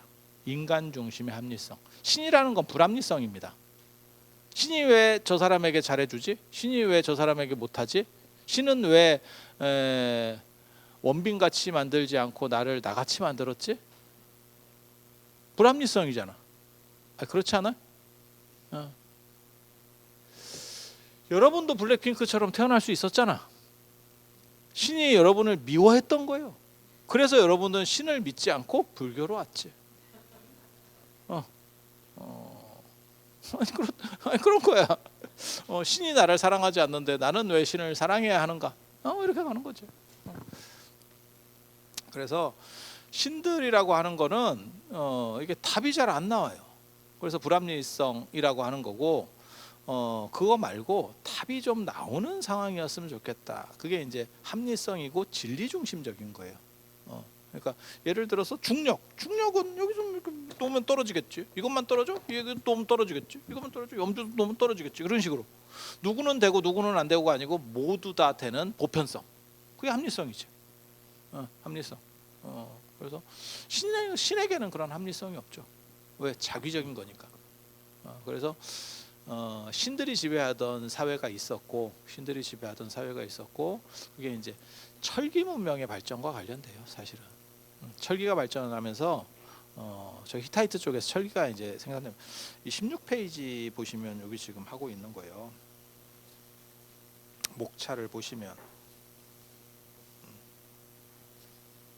이게 인생이라고 하는 게 16페이지에 목차 나오잖아요. 그래서 27쪽에 철 세상을 깨우다. 지금 신 얘기를 방금 한 거야. 종교의 기원과 신의 탄생 이렇게 해서 철 세상을 깨우다. 지금 이런 얘기를 하고 있는 거예요. 이게 되게 재밌는 게 우리는 책을 쓰면 책을 안 봐도 되는 특권이 있어. 그리고 책하고 다른 얘기를 해도 괜찮아. 사람들이 저게 몰라서 그래 이런 얘기는 안 해. 지 책인데 설마 모르겠어 이렇게 생각해. 그래서 신들이 지배하던 시절이 있었고, 그것은 불합리의 시대. 그리고 왜 사람들은 신에게 의존할 수밖에 없었느냐? 세상에는 불확실성이 굉장히 많거든요. 지금은 확실성이 많이 늘어난 세상이고, 여러분 어렸을 때만 해도 불확실성이 굉장히 많이 있었던 세상입니다. 불확실성이 뭘까? 잘 죽죠. 뭐 때문에 죽냐? 그냥 죽어. 그냥 죽어. 그래서 지금은 득 보는 분들도 있죠. 정년퇴직하려 했더니 우리 어머니가 나 죽을까 봐 한 2년 늦게 좀 애들 좀 키우다가 신청을 했어. 등록을 했어. 그래 나 2년 늦게 됐네. 뭐 있어 주변에.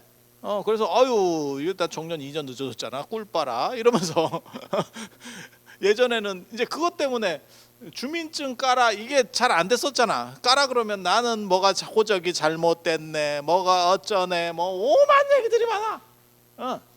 근데 그게 이제 몰라. 지금 만약에 한 5, 60 정도 됐는데 나 호적 2년 늦게 됐어요 이런 식으로 나오면 진짜 시골에 사신 거예요. 그 시절에도 약간 도시 쪽에 조금 붙었으면 그 정도까지는 아니었어. 근데 예전으로 올라가면 더 심하지.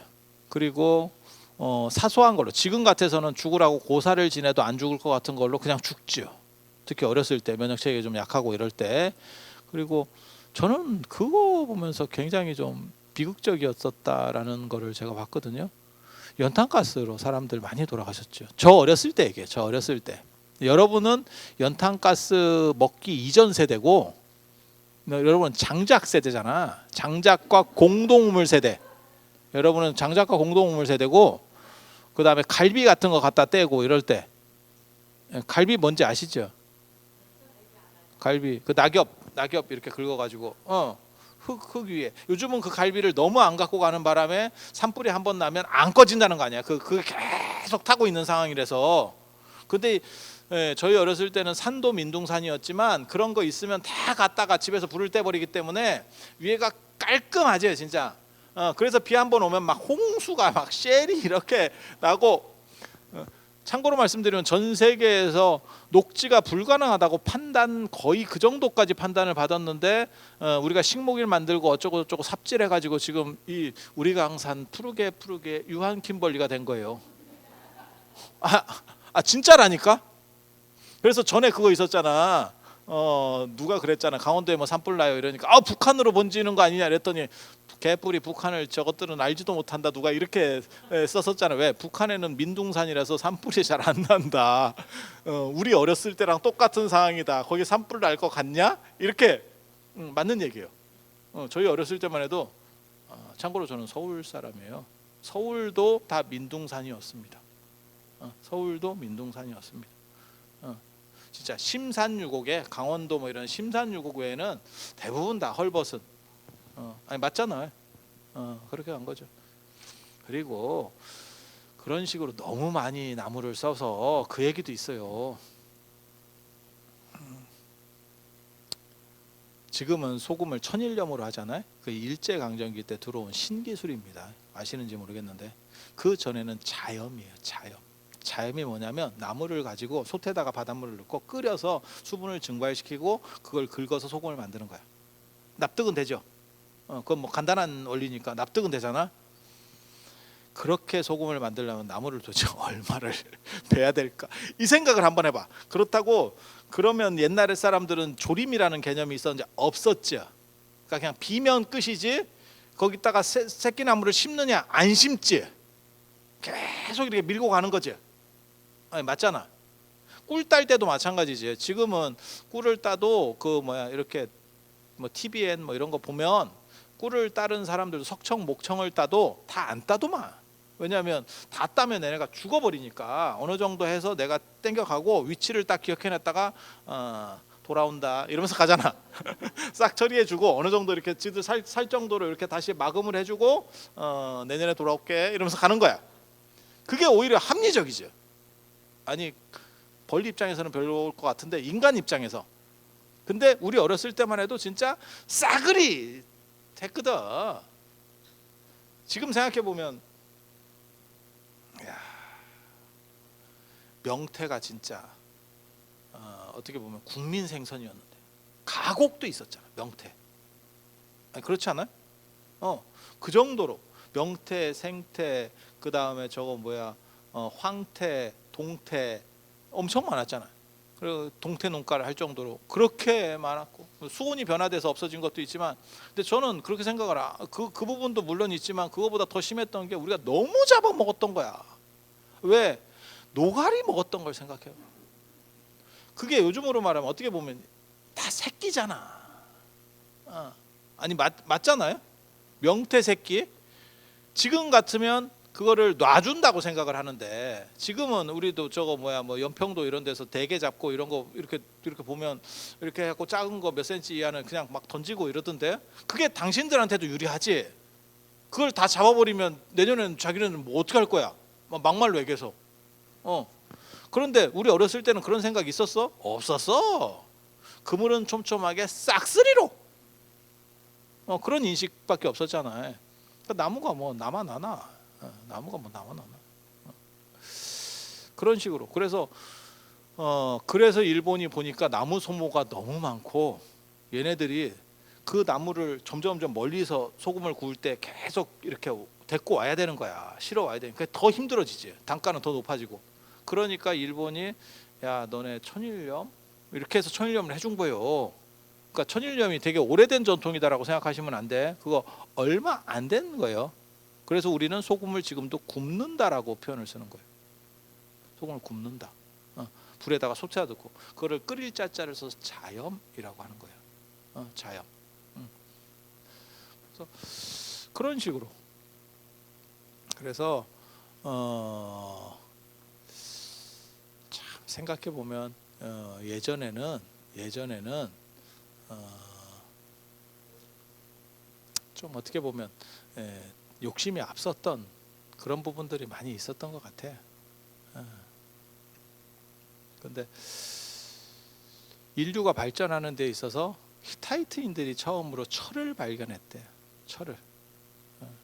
어떻게 발견했는지는 저도 잘 모르겠어. 근데 뭐 쓸데없는 짓 하다가 옛날에도 아무튼 좀 똘끼 있는 놈들이 있어. 그런 놈들이 쓸데없는 짓 하다가 뭘 하나씩 발견하거든. 잘해요. 누군가는 온도를 그렇게 높였지. 그 생각 안 들어? 철기 이전에도 철검도 나옵니다. 철기가 발견되기 이전에 철검이 나오는 경우가 있어. 어떻게 될까? 어떻게 가능할까? 운석으로 만드는 게 나와요. 운석으로 만든 거. 운석으로.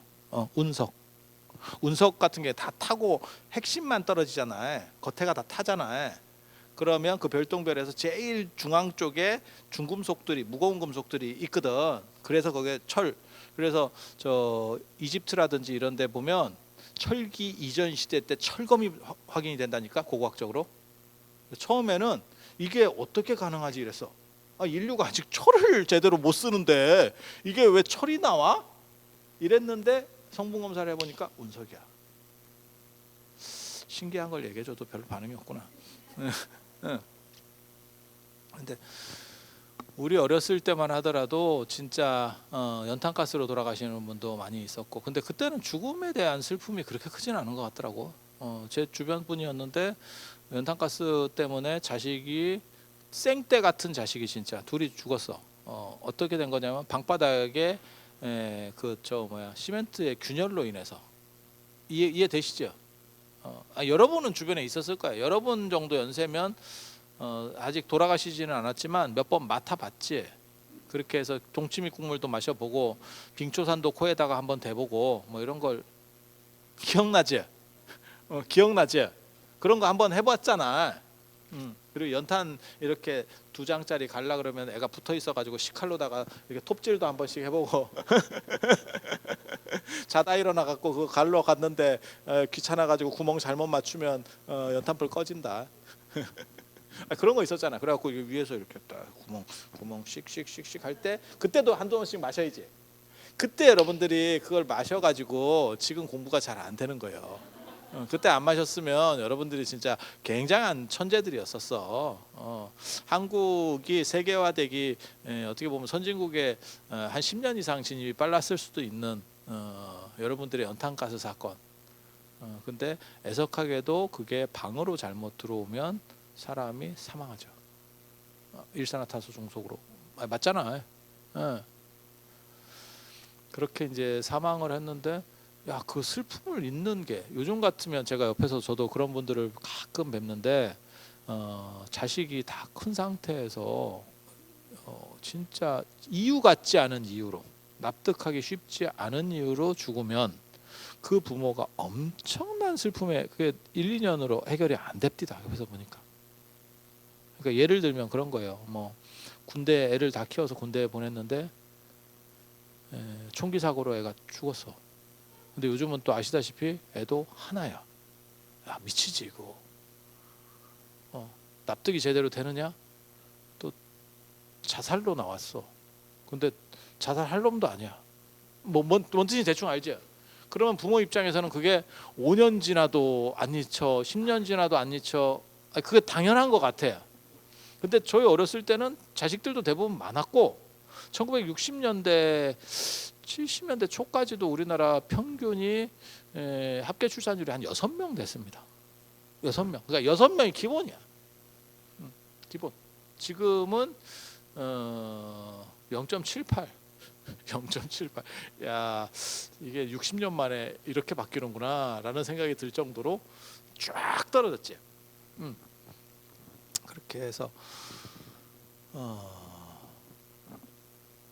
진짜 하루 아침에 사소한 문제로 인해서 사람이 죽는 거죠. 그리고 그런 것도 되게 많았어요. 풀도 모른다. 뭐 잘못해서 손가락 자른다. 뭐 이런 것들도 많이 있었던 것 같아요. 그래갖고 쇠 같은 거 잘못 만지면 뭐 쇠또 꽂는다. 그래서 그 연구 이런 거 보면 여기 원형탈모 뭐 이런 거 있었잖아.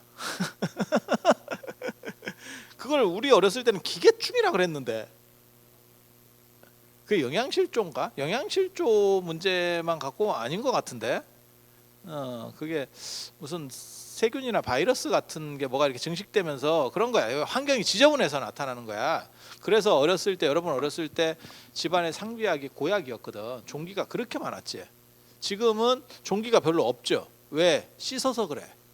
그때 왜 종기가 많았냐? 안 씻어서 그래. 안 씻어서 그래. 그래서 그렇게 자식들을 내가 그 집에 봤는데, 어렸을 때 제가 그 집을 봤는데 그 집에 둘이나 잃었어. 20대 애가 둘이나 죽었어. 그리고 20대면 그때는 어른입니다. 지금 20대가 아닙니다. 25 이전에 결혼했잖아. 예전에. 그래서 그렇게 둘이나 죽었는데도 생각보다 꿋꿋하게 그냥 몇 달 안에 그냥 일상생활을 하고 있던데. 그건 왜 그러냐면 불확실성이 많은 시대에는 어쩔 수가 없다라고 금방 포기해서 그래. 지금 우리가 자식을 하나밖에 안 낳을 수 있는 이유는 하나를 낳아도 키울 수 있다고 생각해서 그래. 근데 예전 같으면 하나를 낳으면 안 되지. 왜? 누가 죽을지 모르잖아. 누가 죽을지 모르잖아.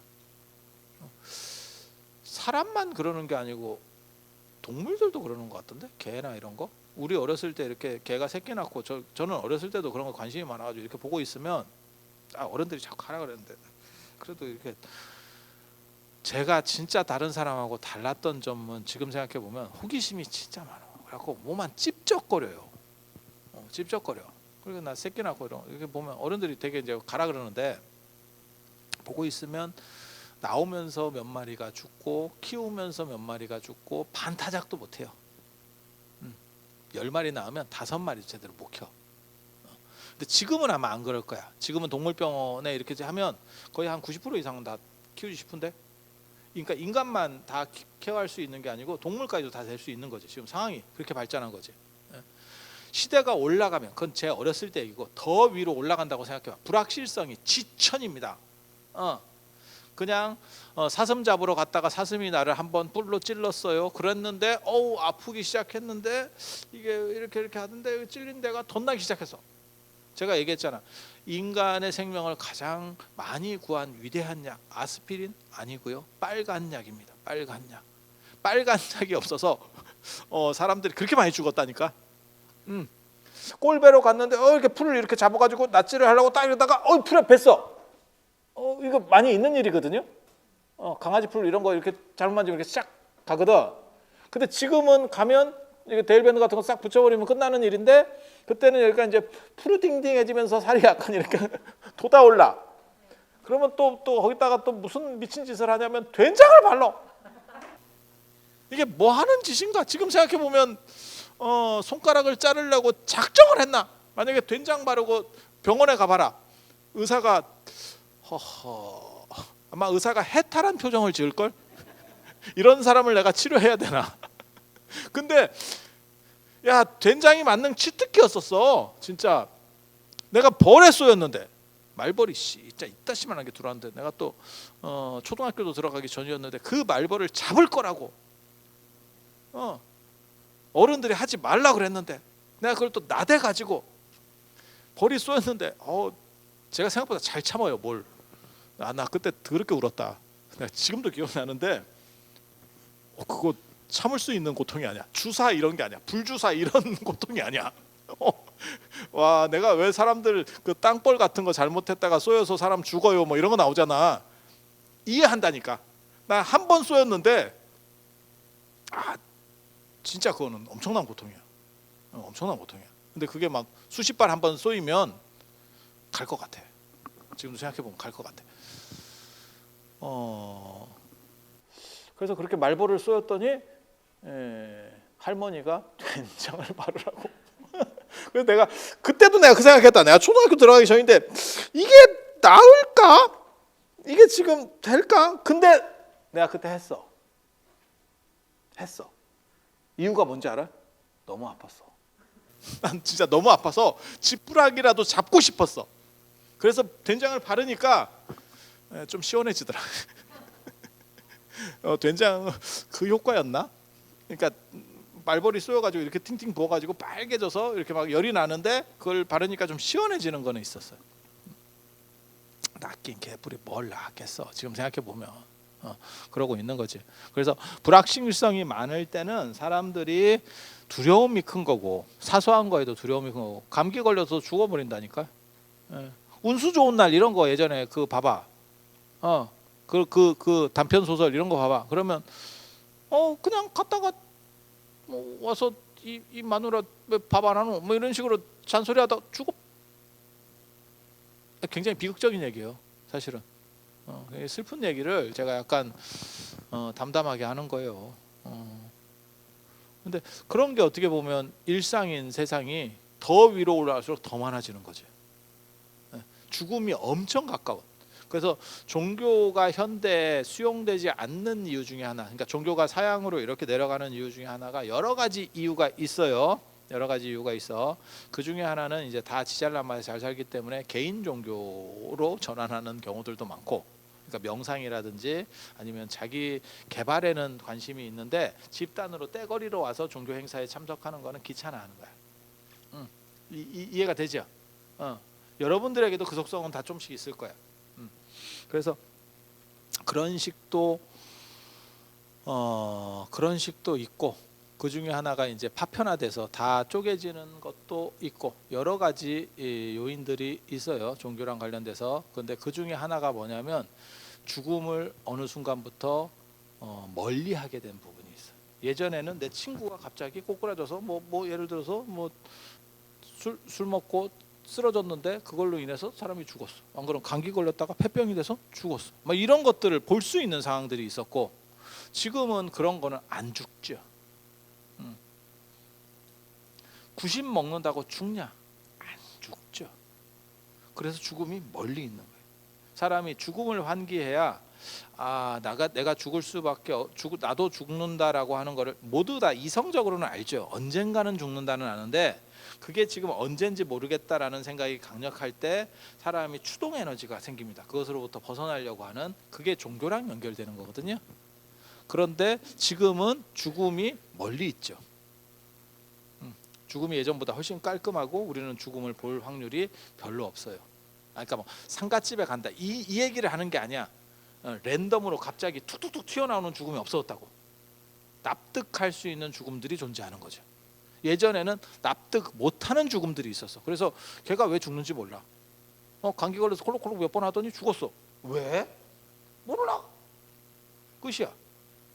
그러니까 그런 쪽에 뭘 생각을 하냐면, 저게 신이 무슨 재앙을 내렸나? 뭘 했나? 이런 식으로 생각하는 거예요. 그러면서 무슨 생각을 하냐면, 나만 아니면 돼를 생각하는 거예요. 신이 나를 좀 보호해 줬으면. 그게 센 놈에 대한 의지, 강자에 대한 의지라고 하는 거예요.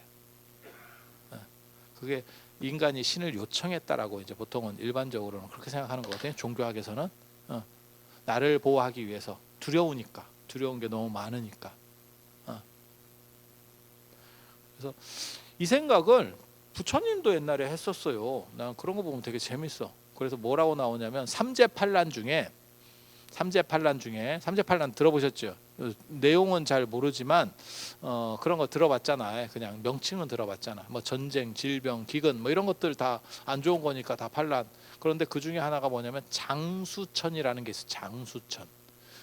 팔란 중에 장수천과 북구로주가 나와.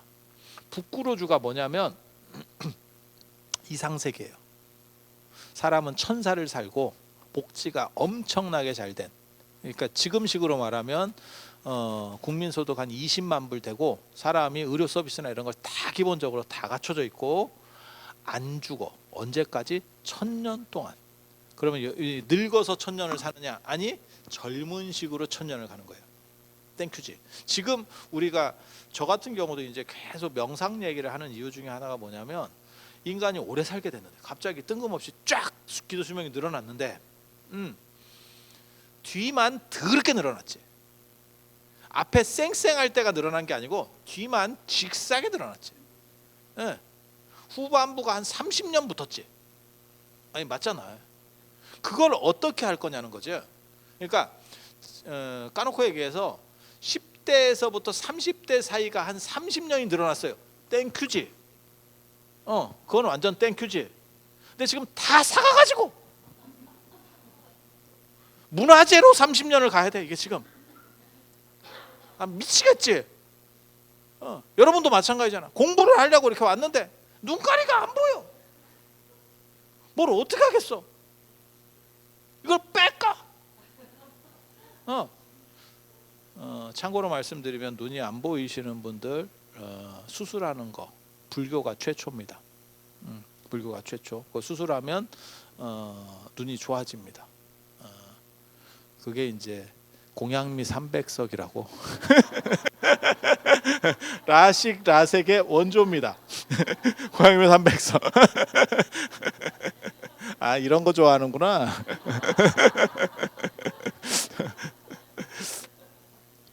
근데 이게 뭐 다 되나? 쉽게 말해서 감각기관이 다 떨어진 상황에서, 그러니까 이제 정신에도 어떻게 해서든지 안정적으로 할 수 있는 명상이라든지 삶의 질 자체를 높일 수 있는 기도라든지 이런 얘기를 할 수밖에 없는 상황이 된 거예요. 근데 북구로주는 젊은 걸로 해서 한 900년은 가는 거야. 그러면 엄청 좋은 거 아니에요? 장수천은 더 심해. 장수천은 신들의 세계인데 얘네는 거의 안 죽어요. 1000년 이런 게 아니고 그냥 수억 년을 안 죽어. 젊은 걸로 계속 가는 거야 이게. 모든 게 갖춰져 있고 엄청나게 좋은 게 갖춰져 있고. 그런데 거기를 부처님이 그 두 군데를 삼재 팔란의 팔란으로 정했어. 왜? 그들은 너무 오래 살고 결핍이 없기 때문에, 부족한 게 없기 때문에 고통에 대한 인식 환기를 못한다. 그렇게 되면 사람이 발전하려는 생각이 없다. 이렇게 얘기해. 야, 그 시절에 저 생각을 어떻게 했지? 나는 그 생각이 들었어. 근데 그 말이 맞는 것 같아요. 지금도 사람들이 왜 종교나 안 그러면 수행이나 이런 데 대한 열정이 상대적으로 줄어드느냐? 그거는 내가 무너진다라고 하는 걸 옆에서 볼 수 있을 만한 그 직접적 대상들이 많이 사라졌어요. 저희 어렸을 때는 똑같은 상갓집이라도 훨씬 리얼했지. 관도 진짜 병풍 뒤에 있었고, 시신도 이게 볼 수 있어. 시신 묶는 거, 뭐 상여 나가는 거, 뭐 이런 것들이 훨씬 리얼했지. 지금은 진짜 가까운 사람 몇 외에는 아예 볼 일이 없지. 시신 자체도 볼 일이 없지. 문상하러 가도 장례식장에 가도 거기 시신 없지. 우리 생각할 때 이제 그 생각도 있지. 그럼 누구한테 절을 하는 건가? 조문을 하는데 누구한테? 냉장고에 하나? 아니, 그 생각 안 해보셨어요? 나만 그 생각 하나? 저희 어렸을 때는 실제로 그 뒤에 있었고, 여름에 상을 당하면 냄새도 났어요. 맞아. 국물도 나왔어. 국물도. 그 국물을 염이라 그래. 그래서 그 국물 막는 것도 염이라 그래.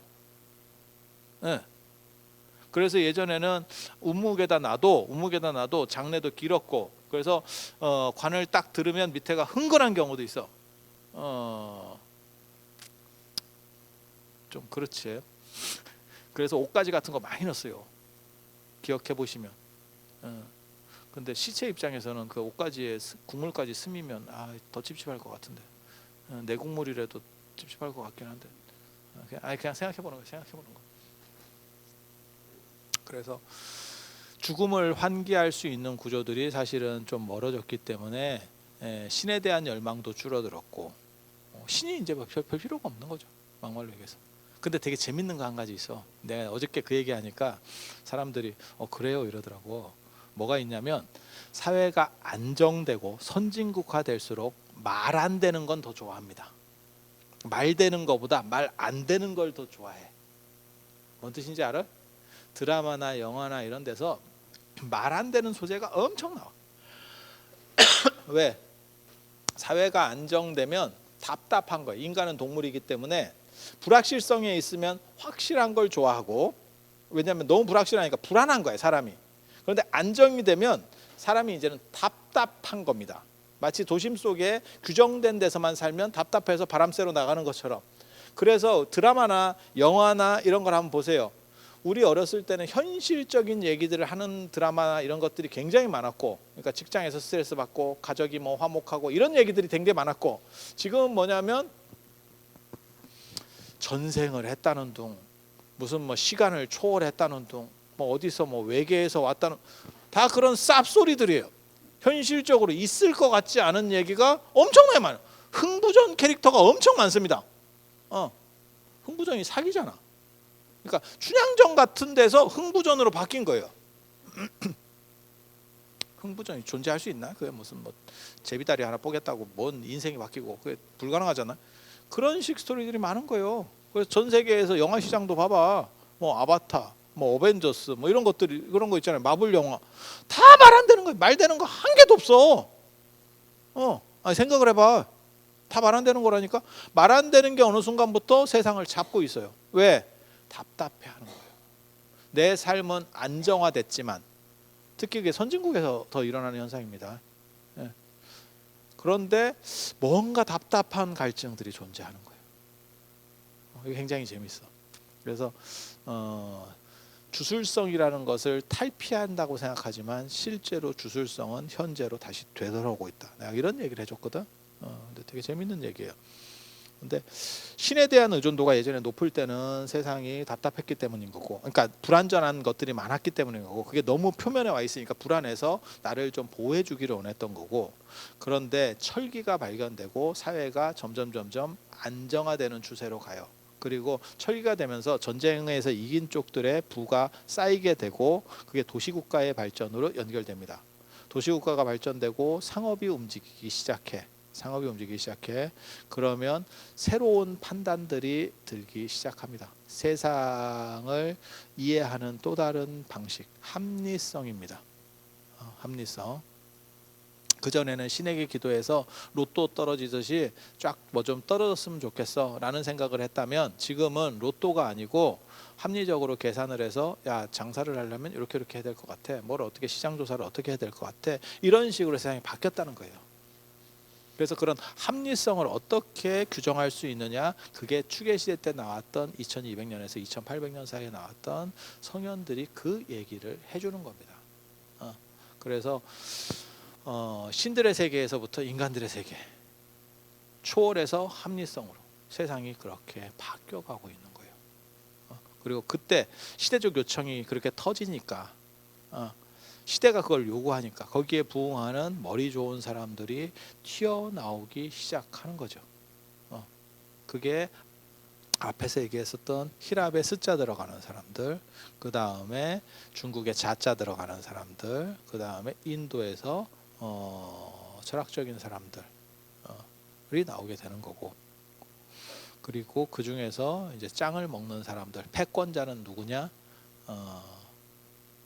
소크라테스, 플라톤, 아리스토텔레스. 하나는 이렇게 내려간 거고, 직계로 내려간 거고.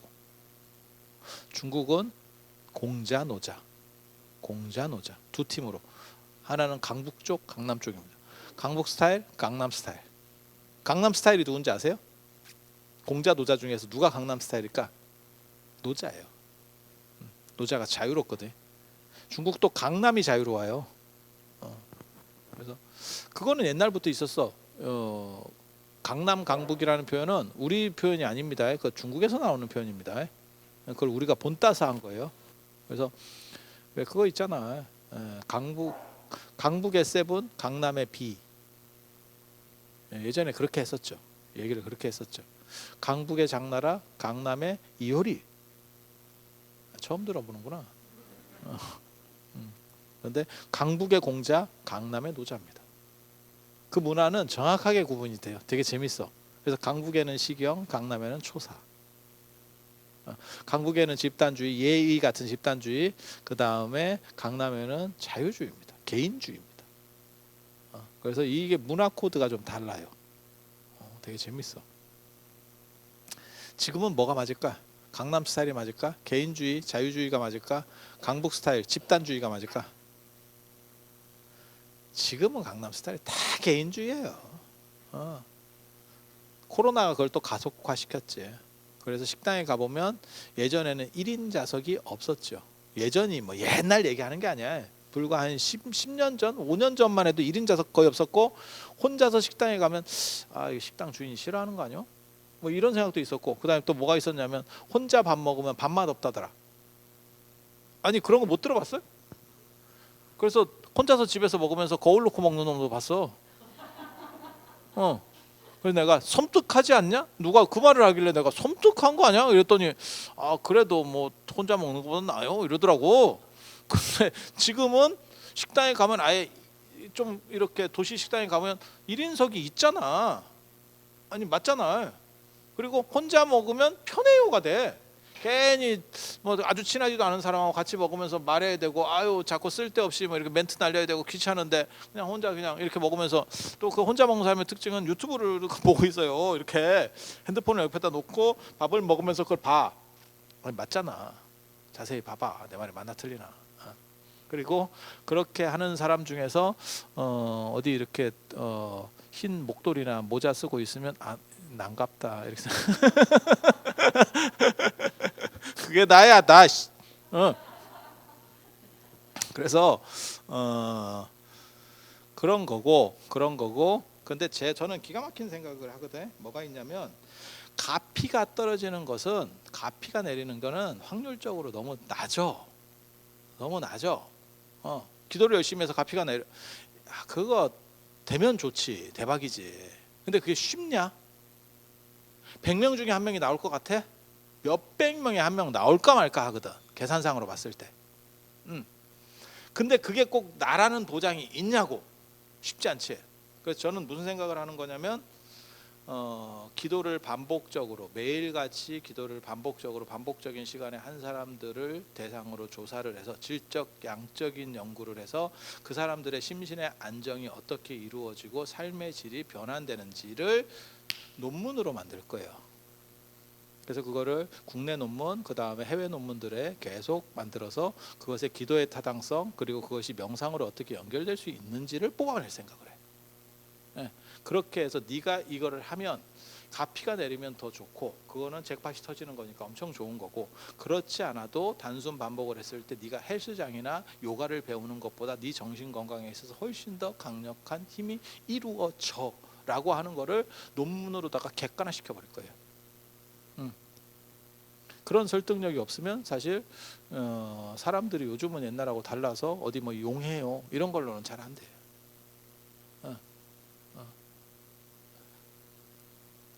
그래서 그런 생각들을 하는 거예요.